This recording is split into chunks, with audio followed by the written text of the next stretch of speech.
കാലം പോയൊരു പോക്ക്. എടാ ഇവിടെ കറങ്ങി നടക്കുക, അനക്ക് സ്കൂളിൽ നിന്ന് പോണ്ടേ? സ്കൂളിൽ പോയിട്ട് വേണം നീ ഷോക്ക് അടിച്ച് മരിക്കാൻ.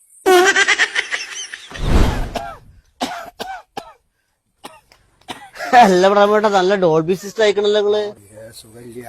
എന്നിട്ട് നിങ്ങളെങ്ങോട്ട് പോന്നപ്പോ? ഞാൻ എന്റെ മോളെ വീട്ടിലേക്ക് പോവാണ്. നിങ്ങള് ഡോക്ടറെ കാണിക്കുന്നില്ല? ഡോക്ടറെ കാണിച്ചാൽ അഡ്മിറ്റ് ആക്കൂലേ? എല്ലാരും അഡ്മിറ്റ് ആക്കണ്ടപ്പോ?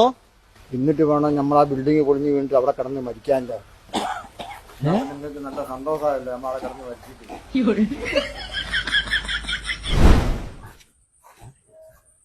അല്ലടാ അനക്ക് ലോട്ടറി അടിച്ചോ? അല്ല, ആധാരം പണയം വെച്ച് വാങ്ങിയതാ. എല്ലാ അയ്യാർന്ന് വരുന്നത്? ഞാൻ അമ്പലത്തിൽ പോരാ. എന്നിട്ട് ഇപ്പൊ അങ്ങോട്ടേക്കാ? എന്റെ പുറലേക്ക് അതിന്റെ പട്ടർ പൂക്കടിച്ച് അതിലെ പോകുന്ന അങ്കീലെ പോയ പോരെ? എന്തിനാ മോനെ നല്ലൊരു ഇറച്ചി നായ്ക്കുണ്ട് കൊടുക്കണേ? ഇതിലാകുമ്പോ 2 കിലോമീറ്റർ കൂടുതൽ പോയാലും വേണ്ടിയില്ല, നല്ലൊരു വ്യായാമം കിട്ടും, നായിന്റെ ശല്യമില്ല, ജീവനോടെ വീട്ടിലെത്താം. എന്നാ ഞാൻ പോട്ടെ, ഈ നടന്നോ? ആയിക്കോട്ടെ. ശിവ കേൾക്കിയോ?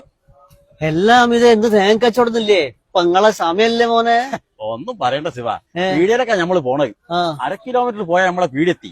ഈ കുണ്ടും കുഴി കൂടെ പോയാൽ നമ്മളെ ജീവനോടെ അടുത്ത് നമുക്ക് തോന്നുന്നുണ്ടോ?